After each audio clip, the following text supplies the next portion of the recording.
I shared your teaching with my sister, and for the past year, she has taken your teaching, and I believe has helped her in her life, and in turn, she has helped me. My question is, You know how fun it is to consciously co-create with your sister? Just imagine how your inner being feels about this. We want to tell you a very quick story. Esther was playing with friends, and there were 3 generations of them all playing together, playing table games and having fun with each other. They were together for a few days, really having a wonderful time. And then everybody sort of went home, and Esther is with one friend who had been there with them all. And Esther said, I am so happy that I get to watch these little kids know what they know and play with us like they do, and that we get to watch them thriving through so much of their lives. We get to watch them remember who they are, and watch them watch us remember who we are. And Esther is nearly weeping with appreciation of how satisfying it was for her to watch these children. And her friend said, Esther, that must be how our inner beings feel about us. Yeah. And that feeling washed over them, in other words. And so that's what we want you to feel there. The satisfaction that you're feeling with your human dear heart that you're playing with is just a fraction of what your inner being feels like when you do that co-creative dance with them on a conscious basis. Yeah, really good. I feel very fortunate. I've been practicing what you teach without even knowing it. Yes, it's natural to you. It's natural to me. I've received, or believe I've been in the receiving mode all my life. Yes. Including right now. Yes. However, I get migraines. And we want to talk about that, but we wanted to say to you, when you are really in the receiving mode, there is not any howevers. You see, the receiving mode, this isn't like a college degree where once you get it, it's yours forevermore. It either is or it isn't in the moment. And so the migraine is an example of, or an extension of, or the manifested version of the tension of energies. That's all. And so what's happening is, first, you're right, you do tap in. Next, like almost everybody, you don't stay tapped in. And then you're hard on yourself. Somebody else talked about that today, when you're not tapped in. And so that's why, you know, earlier when we were saying you're so serious, so we're talking to you. You're so serious, you're so serious, you're so serious, you're so serious, you're so serious, you're so determined, you're so serious. And what we want to say to all of you, and you don't want to hear it, but we want you to hear it, so we're going to just keep saying it. There's nothing serious going on. Everything's in flow, everything's unfolding just right. But when you take too much responsibility on yourself, here's what it really is about. And we're speaking to everyone, especially you, but we're speaking to everyone with these next statements. When you are aware of your life, mostly from the manifestational stance in which you are standing, where you're seeing and hearing and smelling and tasting and touching the present outcomes, the present outcomes, the present outcomes. There's not enough leverage in that awareness to really have any power. All the power is over here in a better feeling place. And so that's why we use words like trying too hard or too much effort. It's like pushing a noodle. You just can't get it done. And so what that requires is starting again. And we don't mean starting over. We mean in this moment, releasing all the resistance and then finding a new alignment and then proceeding. But if you start in the middle and proceed, then you bring your attention with you. So now think about, you're really going to like this. Think about what we were talking about earlier. We felt you all receive it when we were talking about it. Getting ready to be ready to be ready, getting ready to be ready to be ready to be ready. You're following that. We like that you're getting that.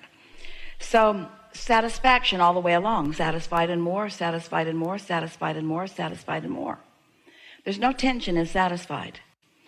And then we offered something today that we've not ever said to you before, that when you're in this place of satisfaction and you allow yourself to stay there almost mindlessly, because you're not doing that thing that slows any momentum down, the natural law of attraction must make that momentum more. So when a no resistance state of being receives more momentum, there's still no resistance, but it's moving faster, and there's still no resistance and it's moving faster, and there's still no resistance and it's moving faster, and there's no migraine either. But if you're jumping over here where there already is resistance, and then you're adding momentum and adding momentum, then you're adding the momentum of desire and the momentum of belief. And so now it's like law of attraction is responding to both vibrational aspects of you, which is causing the tension to get greater and greater and greater and greater. And that's what a migraine is, you see. And I can't help it because I have all of these beliefs. I have desires and beliefs, both of which I've picked up along my physical trail, that are working in opposition with each other. So I have to reframe myself. I have to reteach myself, because over here I believe, if I'm like most humans, I believe that I'm not all that worthy or things would be going better. And I believe that Source is in a better place than I am, and that I've been put here to be tested. And I believe that others are doing better than I am because they're smarter than I am, or they were born in a better place, or they're applying the laws of the universe better, or they've been reading more Abraham books. I believe things that work against me. I don't mean to believe them, but I've observed, and then I've come to flawed premises. So I have beliefs, if I'm like most humans, that are not serving me. And so I've got desires and beliefs that don't serve me. And if I keep just starting there, then I build momentum by my attention to my subjects, but I build a tense momentum. It's like, here's another way of saying it. Every subject is really two subjects, wanted and absence of what is wanted. That makes sense to you, doesn't it?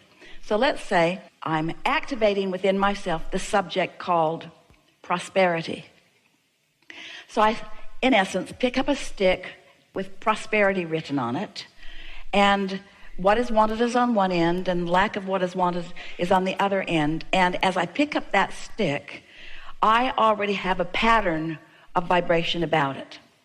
I got it from my mother, who told me every day that we didn't have enough money and that I shouldn't ask for things they couldn't afford. I got it from my community that was always asking for more taxes for this and that and the other. I picked it up in a lot of different places, but I have a belief about this natural desire that is not serving me. And without knowing it, every time I talk about prosperity, I activate both my desire part of it and my belief part of it. And if I keep talking about it in this flawed place, both ends will get bigger and the tension will get stronger. We're making the case for what we've been talking about all day here today. Law of attraction is responding to my thoughts called beliefs, just like law of attraction is responding to my thoughts called desires. And so when I think about money, I think about wanting it and not having enough, and wanting it and not having enough, and wanting it and not having enough. And so I'm building up that tension. But that's because I'm approaching life in the action. That's because I'm approaching life out here in the manifestation. That's because I'm looking at other people and how they're prospering, and I'm looking at how they're living, and I'm measuring myself against them, and I'm trying to make it about action, and I'm trying to make it about how much I can earn per hour, and I'm trying to make it about stuff that it isn't about. But what if that was finally so exhausting and my head hurts so much that I just say, I give up. I give up. I give it up. I'm tired. I'm too tired to fight my own battle with myself anymore. I'm going to take 15 minutes and I'm going to start over. I'm going to quiet my mind of this. But I'm not. I'm thinking about that. But I intend to quiet my mind. But I'm not. I'm thinking about that. 15 minutes goes by and I'm still thinking about it, but I'm trying not to think about it. So I've taken my tension right into my meditation. But tomorrow's another day, and I'm going to do it tomorrow. So tomorrow I sit, and this time I think. Abraham said, if I think about what I'm not going to think about, I'm going to be thinking about it. So I'm not going to think about what I'm not going to think about. I'm going to think about the dripping faucet. I'm going to think about my breathing out and in. I'm going to think about the sound in the air conditioner. The condenser makes a really good steady sound that you can isolate and focus in on. Or turn a fan on, turn some noise on. Get a clock that ticks loud and listen to it. Something that requires some focus, so you'll have to focus, but doesn't take you down the wild goose chase that so many thoughts take you. And focus there on that, and just keep bringing yourself back to it, because your mind is going to wander. It is, because your mind has active things in it that are going to call you.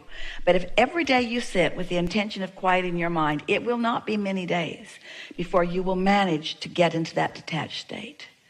And when you do, the freedom from your binding beliefs, the freedom from your flawed premises, will allow you a receptive mode that you haven't been in before. A receptive mode that will give you access to a part of yourself, to an energy of source, to the energy that creates worlds, and to thoughts that you have not been privy to before. This is satisfying experience. It's like every hindering belief that I've ever held is in a different place now, and every productive belief that my inner being has been tending in the garden of the vortex is now more accessible to me. I'm more in the receiving mode than I've ever been before. And as those thoughts begin to flow, they're thoughts that just feel like freedom and feel like satisfaction. It feels like comfort. It feels like well-being. As those thoughts come to you, there's a relaxation in your body. There's a cellular awareness. There's a communication between the trillions of cells in your body and their non-physical counterparts. In other words, your cells have an inner cell too. Everything's communicating, and just feel yourself lighter and lighter until you can't even tell you're sitting in the chair. It doesn't even really matter where you are. You are detached from the physical, which means you are attached from everything that has ever bound you. And now that you're detached from everything that has ever bound you, now who you really are and what you really know can come forefront into your mind. Do a little bit of that and watch what happens in your life experience. I believe I can get there, but I can't get there from here. When I'm excruciating pain. That's not the time. That's the last time. So no, take a pill and go to bed. What? But that's not the time. I'm like a rubber cars, and I got a train going 100 miles an hour that way, and the other engine's going 100 miles an hour that way, and I am being stretched. And under those conditions, I'm not going to find a pleasant thought. That's the time to just do your best to become unconscious. So when the pill doesn't work, because lately that's where I'm at. But see, here's the thing. It's not always where you are. And any conversation that we have with you about that is just reinforcing that belief. So we're just not going to talk with you about that anymore. And we're not denying that it's real. But this is the reality that we're trying to get you to ignore. And you say, I hear you, Abraham. And boy, oh boy, I am the first person that would like to ignore this reality. But it's screaming pretty loud in my experience. And we say, it'll scream less loud all the time. Watch and see. It will. It just will. Because it is a byproduct of what you haven't been doing over here. And when you start getting to this, that will become less and less and less. It is our promise to you. It's energy. It's energy manifested. Every manifestation is energy manifested. Everything that everyone is living is about what they've been doing with the energy. It's the manifestation of the energy. Every single time, no exceptions. Do you know, if your inner being wasn't loving you so much, when you're mad at someone, it wouldn't hurt so much. Your inner being is so aware of the perfection of your cellular apparatus, and if your inner being didn't hold that knowledge, then getting crossways of it wouldn't give you pain. Esther has said to us a time or two, Abraham, stop knowing what you know, because your knowing what you know is causing me a lot of distress. So I wish you'd just take a nap, Abraham.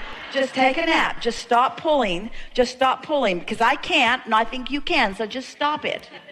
But we never do. You have to make the adjustment into the well-being. Helpful?